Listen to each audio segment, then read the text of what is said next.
نحمده ونصلي ونسلم على رسوله الكريم اما بعد فاعوذ بالله من الشيطان الرجيم بسم الله الرحمن الرحيم شهر رمضان الذي انزل فيه القرآن صدق اللہ مولانا العظیم۔ دوستو، رمضان المبارک کا مبارک اور برکتوں والا مہینہ اپنی رحمتیں اور برکتیں لٹاتا ہوا جا رہا ہے۔ دوستو، اللہ تبارک و تعالی کی رحمتوں کی بارش ہماری زندگیوں کو سیراب کر رہی ہے۔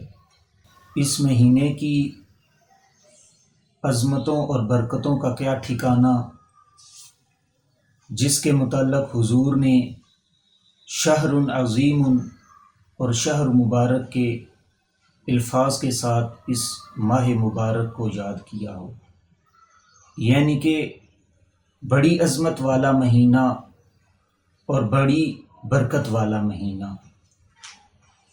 دوستو، ہم نہ ہی اس ماہ مبارک کی عظمت کی بلندیوں کا تصور کر سکتے ہیں اور نہ ہی ہماری زبانیں اس ماہ مبارک کی نعمتوں کا شمار کر سکتی ہیں۔ اس ماہ کے دامن میں بیش بہا ایک ایسی رات ہے کہ اس ایک رات کی عبادت 1000 مہینوں سے بڑھ کر ہے، اور اس ایک رات میں 1000 مہینوں سے بڑھ کر خیر و برکت کے خزانے لٹائے گئے ہیں اور لٹائے جاتے ہیں، جس کے بارے میں اللہ کریم نے ارشاد فرمایا، انا انزلناہ فی لیلۃ مبارکۃ۔ اس رات کے اندر اللہ رب العزت نے اپنی سب سے بڑی رحمت نازل فرمائی۔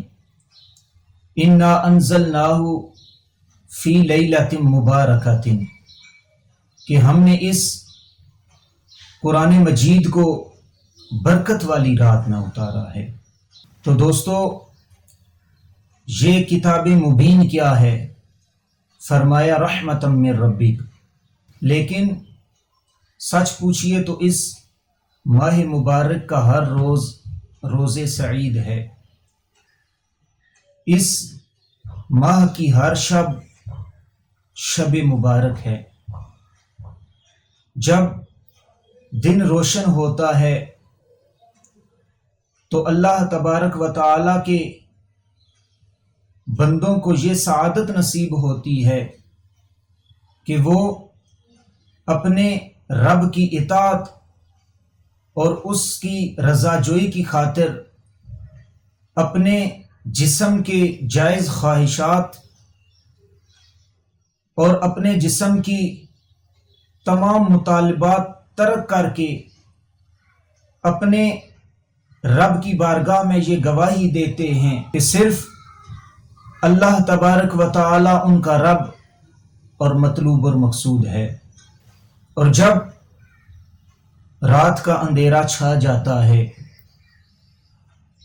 تو اللہ تبارک و تعالی کے نیک بندے اپنے رب کے حضور قیام، اس سے کلام اور اس کے ذکر کی لذت کو حاصل کرنے کے لیے نماز کے اندر کھڑے ہو جاتے ہیں اور رات کو قیام کرتے ہیں، اور ان کے دل شیشے کے چراغوں کی طرح اس طرح جگمگاتے ہیں جیسے رات کو آسمان پر ستارے جگمگاتے ہیں۔ دوستو، اس ماہ مبارک کی ہر گھڑی ہی اللہ تبارک و تعالی کی رحمتوں سے بھری پڑی ہے۔ اس ماہ کی ہر گھڑی میں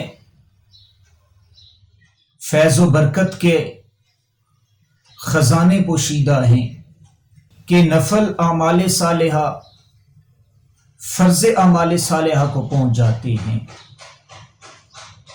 اور فرائض اعمال صالحہ